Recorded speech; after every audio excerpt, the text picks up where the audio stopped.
Find a comfortable position, let your breathing become slow and deep, and allow your mind to drift back, far back, to a time of myths and legends, to the sun-drenched hills and ancient olive groves of Greece.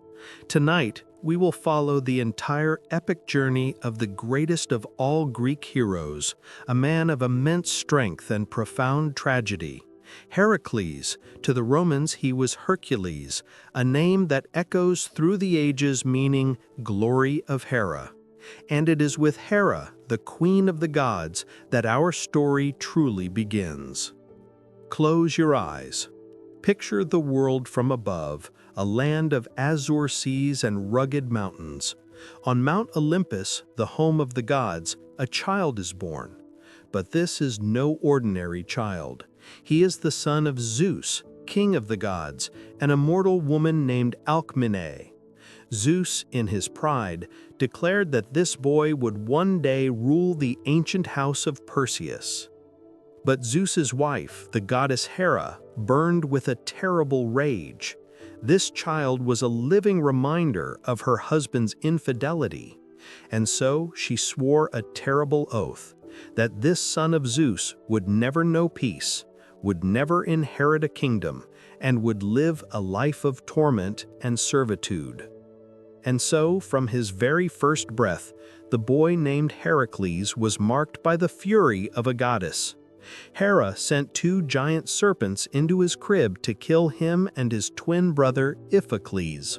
While Iphicles cried in terror, the infant Heracles, with a strength that was not of this world, sat up, giggled, and strangled a serpent in each hand, treating them nothing more than noisy toys. As he grew, his strength became legendary. He was trained by the finest masters. The wise centaur Chiron taught him the arts of war, music, and healing.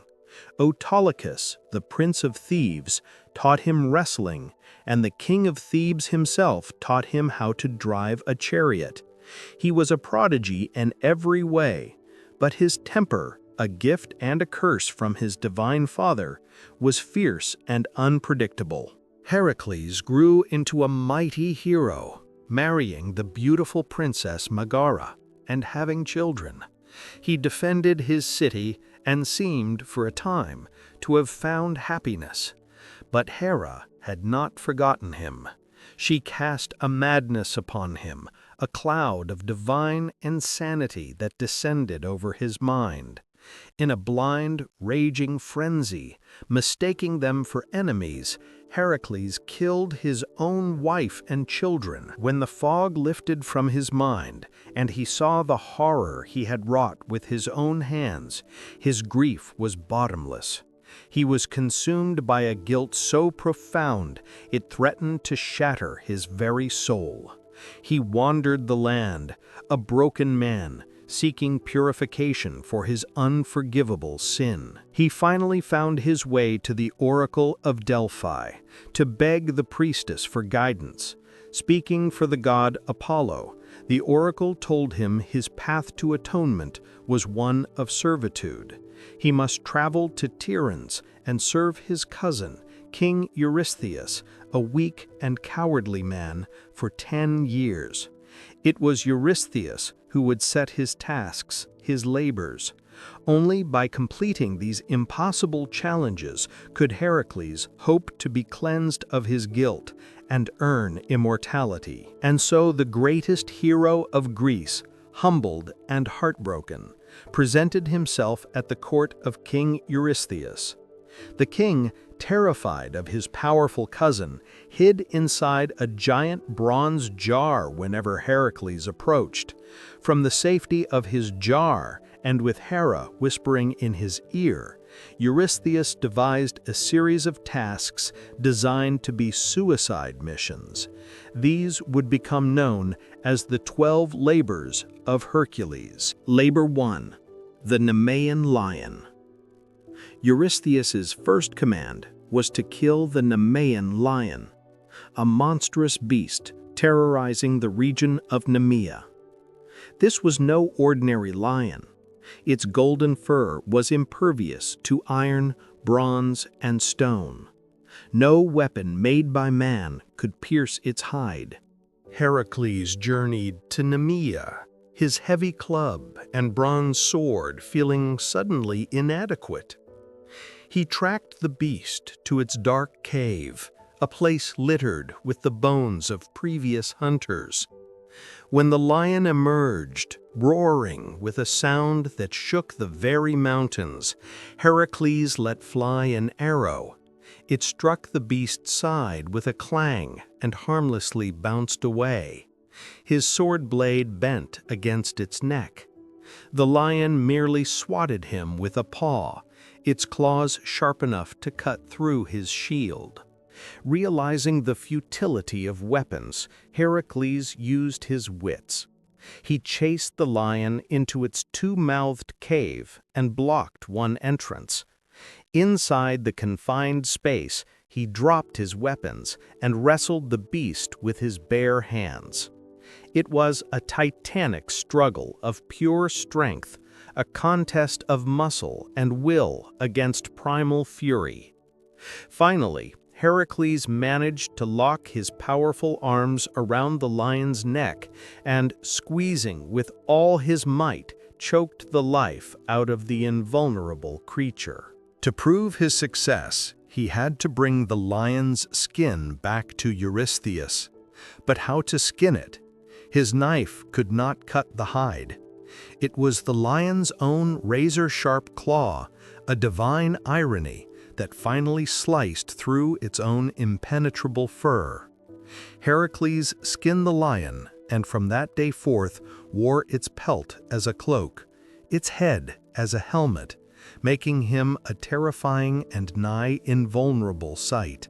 When he returned to Tiryns and flung the massive skin before the king, Eurystheus scrambled back into his bronze jar in sheer terror, realizing the magnitude of the man he commanded. Labor 2. The Lernean Hydra. If one monster was not enough, the second labor was worse. Heracles was sent to the swamps of Lerna to destroy the Hydra, a monstrous serpent-like water beast with a hound-like body and multiple heads. And this was its terror. For every head cut off, 2 more would grow back in its place. One of its heads was also immortal and could not be killed. Armed with a golden sword given to him by the goddess Athena, and with his nephew Iolaus as his charioteer and companion, Heracles ventured into the poisonous swamps. He lured the Hydra from its lair by firing flaming arrows into the cave. The beast emerged, its multiple heads hissing and spitting venom. Heracles began the fight, hacking at the heads with his sword. But for each one he severed, 2 new, angry heads sprouted from the oozing stump. The battle was turning against him. To make matters worse, a giant crab, sent by Hera to aid the Hydra, crawled from the swamp and bit his foot. Heracles crushed the crab with his club, but the distraction was costly. He called to Iolaus for help. Together, they devised a strategy. As Heracles chopped off a head, Iolaus would quickly sear the bleeding neck stump with a burning torch, cauterizing the wound and preventing new heads from growing. Head by head, they worked in perfect tandem. The slice of the sword, the sizzle of the torch, the air filled with the smell of smoke and burning flesh. Finally, only the immortal head remained. Heracles severed it, and instead of cauterizing it, he buried it deep under a massive rock at the side of the road where it could never cause harm again. He then dipped his arrowheads in the Hydra's toxic blood, creating weapons that would inflict wounds that could never be healed. When he returned to Eurystheus, the king declared that this labor did not count, as Heracles had received help from Iolaus. The labors, it seemed, would only get harder. Labor 3. The Ceryneian Hind. For his third task, Eurystheus, wanting to avoid violence for a time, sent Heracles to capture the Ceryneian Hind alive. This was no ordinary deer.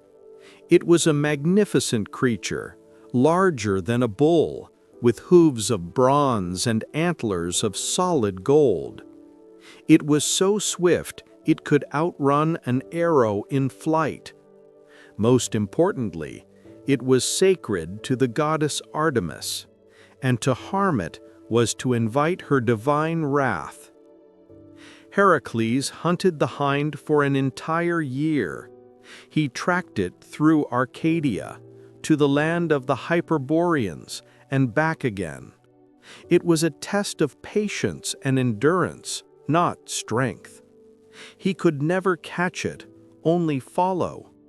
Finally, as the hind was crossing a river, exhausted from its long flight, Heracles saw his chance.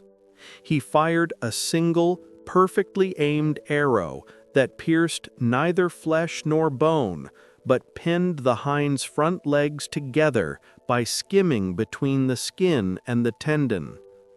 The creature fell, unharmed but trapped. As he was carrying the hind back to Tiryns, Artemis and her brother Apollo appeared before him, furious.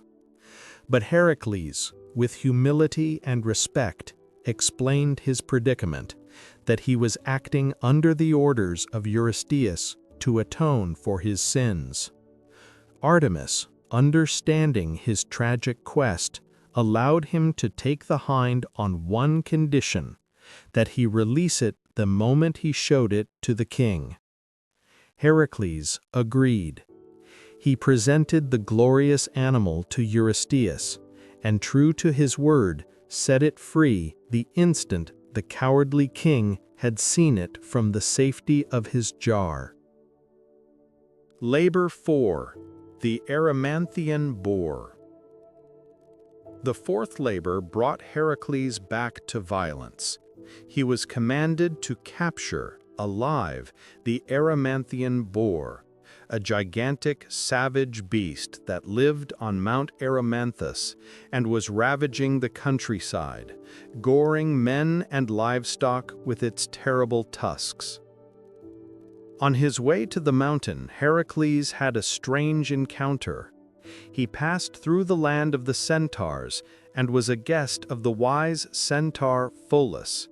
To honor his divine guest, Pholus opened a jar of sacred wine that belonged to all the centaurs. The smell drove the other centaurs into a mad, drunken rage, and they attacked Heracles' lodging. In the ensuing fight, Heracles was forced to use his Hydra poison arrows. He accidentally struck his old teacher, Chiron the Wise, who was immortal. Chiron was condemned to an eternity of agonizing, incurable pain from the poison. In a tragic twist, the only way to end his suffering was for Chiron to willingly give up his immortality and die, which he did. A profound loss for all of Greece. Grief-stricken, Heracles continued his quest. He found the boar's lair high in the snow-covered mountains. Instead of fighting it directly, he used his cunning again. He chased the enormous beast, shouting and roaring, driving it into a deep snowdrift where it became stuck and exhausted, unable to move its heavy body. Heracles simply walked up, wrestled it into submission, and carried the massive, snorting creature, tied up with chains, all the way back to Tiryns on his shoulders.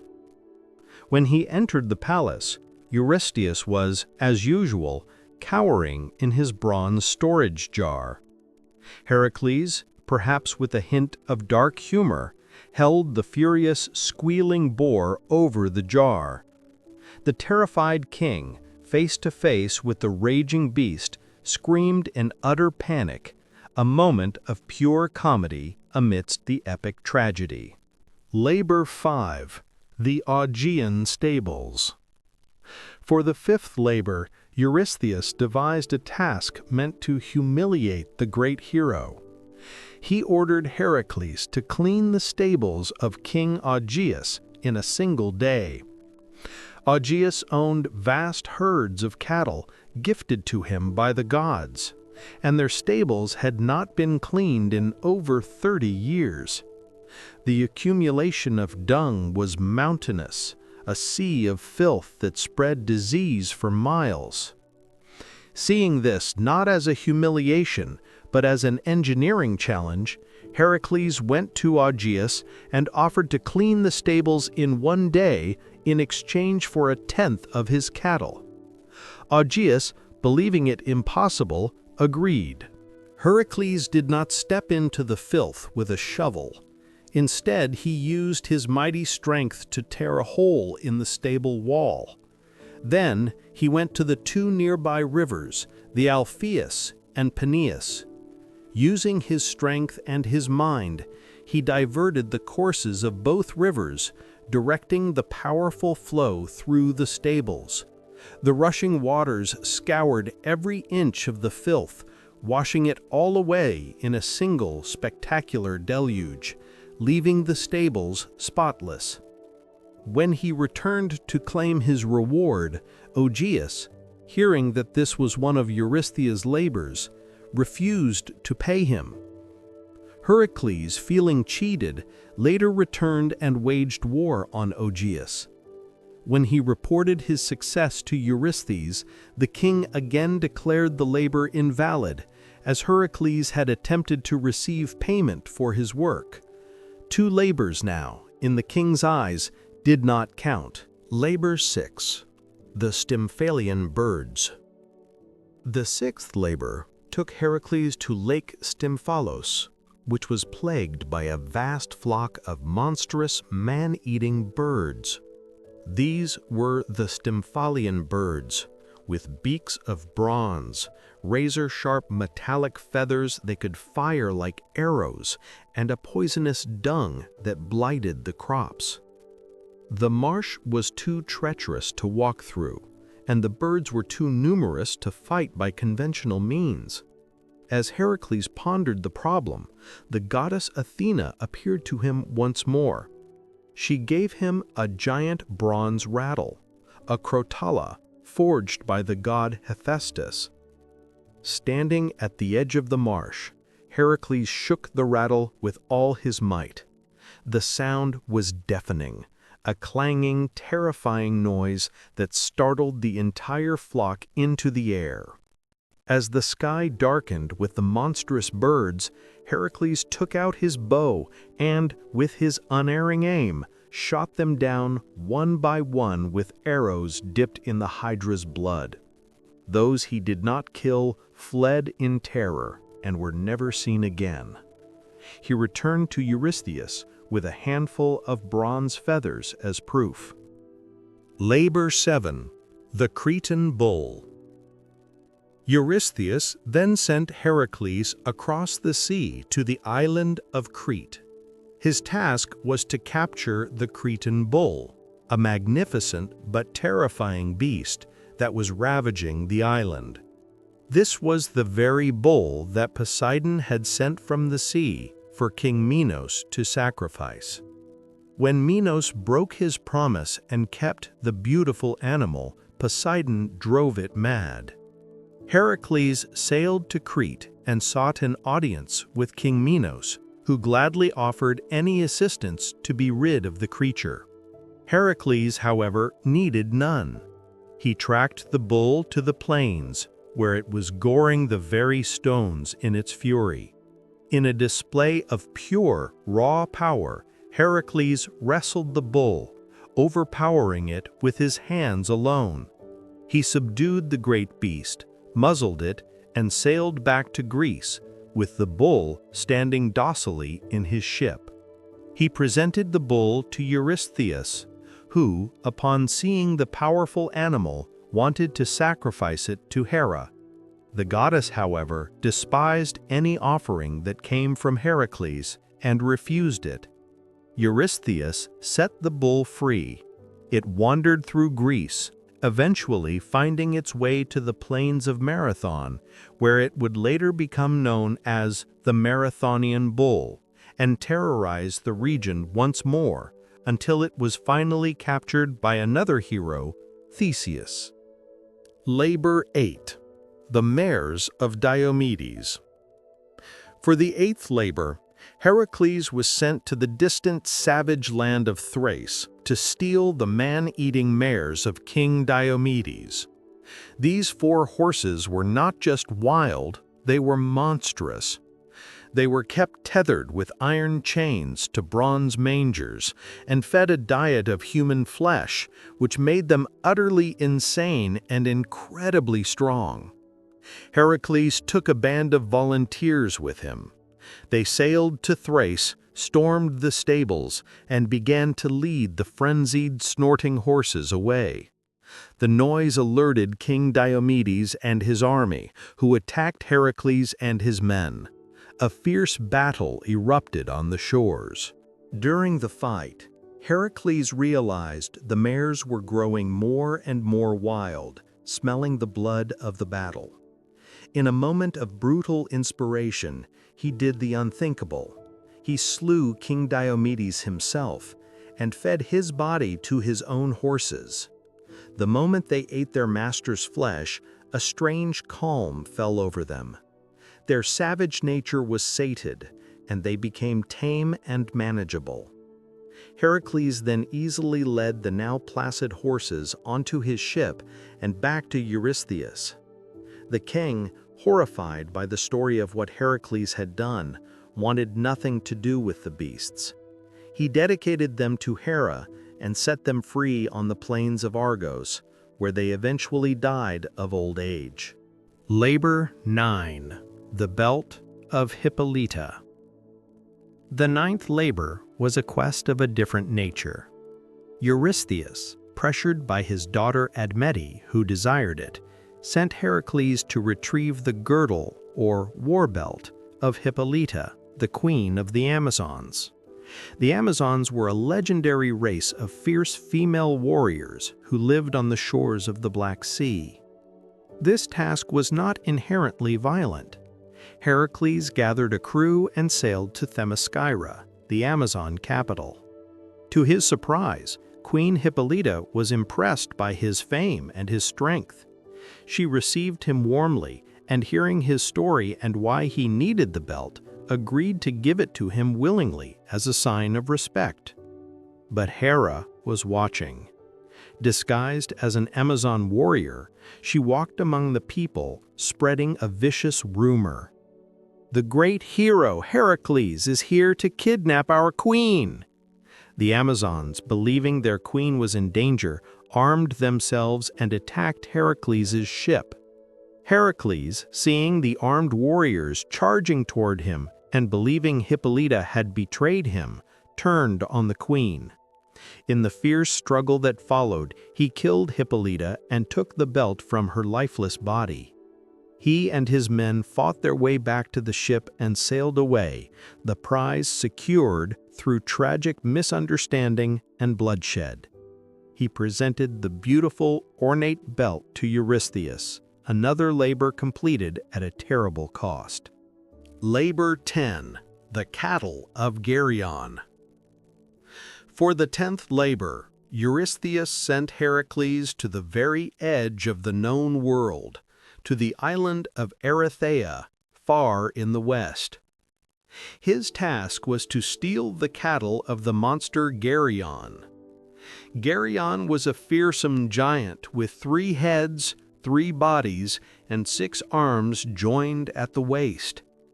His cattle were guarded by a 2-headed dog-watch named Orphus and a fierce herdsman. The journey itself was a labor.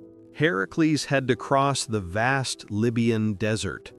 Enraged by the heat, he fired an arrow at the sun god Helios. Impressed by his boldness, Helios instead lent him a giant golden cup, which he used to sail across the ocean to Erythea. Upon arriving, he was immediately attacked by Orthus, the two-headed dog. Heracles killed it with a single blow from his club. The herdsman charged, and he too was swiftly defeated. Finally, Geryon himself, with all three bodies wielding weapons, confronted Heracles. It was a battle of epic proportions. Heracles drew his bow and fired a single deadly arrow dipped in the Hydra's poison. The arrow pierced through all three of Geryon's bodies at once, killing him instantly. Heracles then faced the long journey home, herding the vast prized cattle across continents. He faced bandits, giants, and Hera herself, who sent a gadfly to sting the cattle and scatter them across the countryside, forcing Heracles to spend months rounding them all up again. After years of struggle, he finally brought the herd to Eurystheus, who promptly sacrificed the entire herd to Hera. Labor 11. The Apples of the Hesperides. The 11th labor was perhaps the most quest-like of all. Eurystheus commanded Heracles to bring him the golden apples of the Hesperides. These apples were not mere fruit, they were a wedding gift from Gaia, the earth herself, to Hera, and bestowed immortality. They grew on a magical tree in a secret garden at the edge of the world, guarded by a 100-headed dragon named Ladon, and nurtured by the nymphs known as the Hesperides. No one knew where the garden was. Heracles' journey became a grand odyssey of its own. He traveled north, where he found the Titan Prometheus chained to a rock, having his liver eaten daily by an eagle for the crime of giving fire to humanity. Heracles slew the eagle and freed the tormented Titan. In gratitude, Prometheus gave him crucial advice: do not try to steal the apples yourself. Find my brother, the Titan Atlas, who holds up the sky. He can retrieve them for you. Heracles journeyed on to the place where Atlas stood, his immense muscles straining under the weight of the celestial sphere. Heracles explained his task. Atlas, seeing a chance for a temporary reprieve, agreed to help. He told Heracles that his daughters were the Hesperides, and he could stroll into the garden, distract Ladon, and take the apples. But there was a condition. Heracles would have to take the weight of the sky onto his own shoulders while Atlas was gone. In an unbelievable feat of strength, Heracles did just that. The weight was unimaginable, but he braced himself, his muscles bulging, and took the cosmos upon his back. Atlas returned, happily holding the golden apples. He had tasted freedom and had no wish to resume his burden. "I will take the apples to Eurystheus myself," he told Heracles, planning to leave him trapped forever. Heracles, trapped but not defeated, had to use his cunning one last time. "Very well," he said, "but could you just hold the sky for a moment so I can put a pad on my shoulders? The weight is chafing me." The simple-minded Atlas agreed and took the sky back. The moment the weight was off his shoulders, Heracles snatched the apples from Atlas's hand and fled, leaving the Titan once again holding up the heavens. He returned the apples to Eurystheus. But the apples were sacred property of the gods. Eurystheus, terrified to keep them, gave them back to Heracles to return.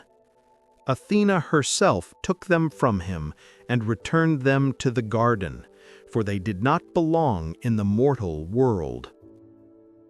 Labor 12. The Capture of Cerberus.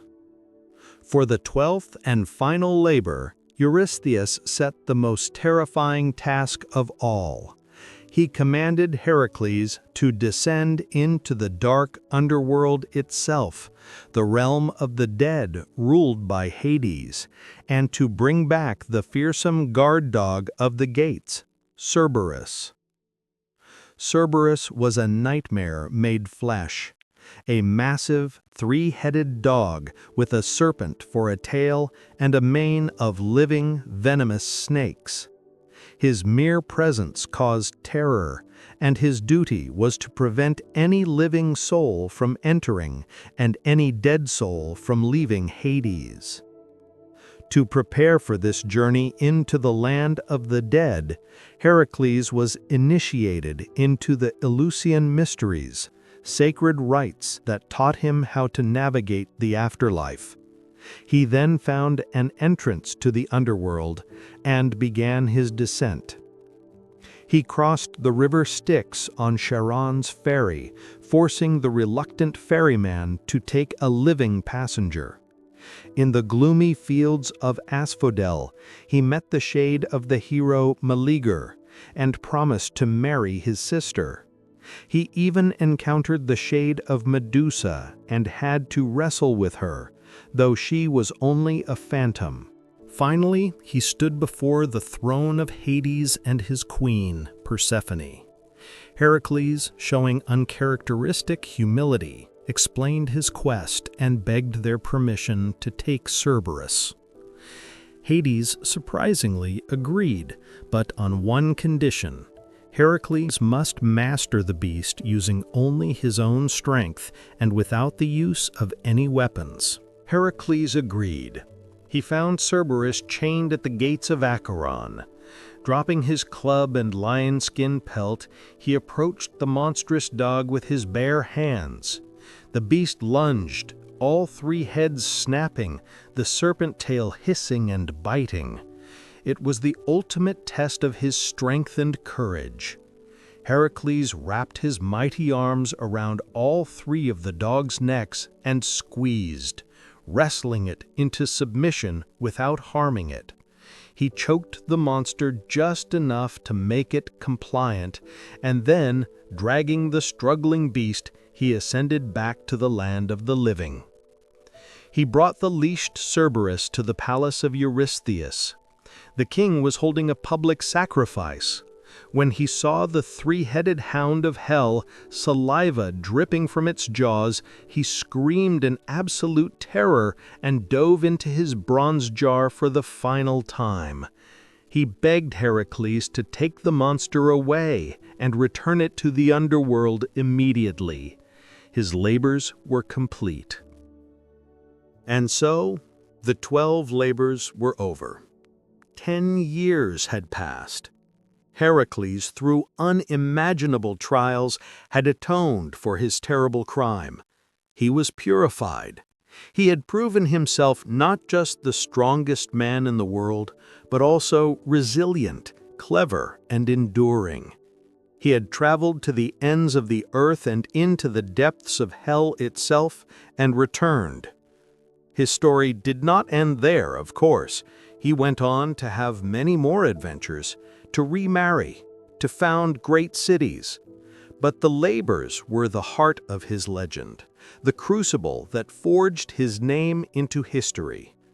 Eventually, after a mortal life of strife and glory, he was granted the gift he had earned, immortality. He ascended to Mount Olympus, where he was reconciled with Hera and welcomed as a god, his mortal suffering finally at an end.